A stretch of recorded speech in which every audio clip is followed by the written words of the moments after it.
मंडळी, भांडूप म्हणजे जणू काही आपलं एक मिनी कोकणच. तर ह्याच कोकणी जेवणाचा आस्वाद घेण्यासाठी आम्ही आलो होतो. मी आहे कोकणी या रेस्टॉरंटमध्ये. भांडूप वेस्टला अगदी 5 मिनिटाच्या अंतरावरती LBS रोडवरती हे रेस्टॉरंट आहे. त्याचा ॲड्रेस मी तुम्हाला टॅग करतेच. तर इथे आम्ही ऑर्डर केलं होतं चिकन क्रिस्पी. तर चिकन क्रिस्पी स्टार्टरमध्ये आम्ही ऑर्डर केलं होतं. खूपच छान अशी टँगी टेस्ट होती ह्याची. हे LBS रोडला पडतं. ह्याचा ॲड्रेस मी तुम्हाला टॅग करतेच आहे इथे. त्यानंतर आम्ही ऑर्डर केलं होतं प्रॉन्स फ्राय ऑर्डर केलं होतं.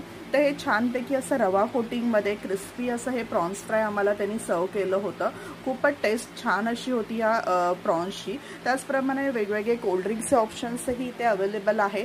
ह्यांचा जो ॲम्बियन्स आहे ना, खूप छान असा ॲम्बियन्स आहे. इथे जेवायला बसल्यानंतर खूप असं प्रसन्न असं वाटतं. आणि समोरच मंडळी स्वामी समर्थांची अशी छानपैकी TV वरती त्यांनी स्क्रीन लावली होती. त्यावरती मंत्र चालू होते श्री स्वामी समर्थ. तर ह्यांचं दर्शनही झालं. खूप छान वाटलं. आणि पुढील पदार्थ आम्ही इथे ऑर्डर केला होता तो म्हणजे इथे आम्ही चिकन सुक्का, मालवणी चिकन सुक्का ऑर्डर केला होता. छान असा हा खोबऱ्याच्या ग्रेव्हीमध्ये सुंदर असा बनवला होता. वडेही ऑर्डर केले होते. एकदा नक्की व्हिजिट करा मंडळी.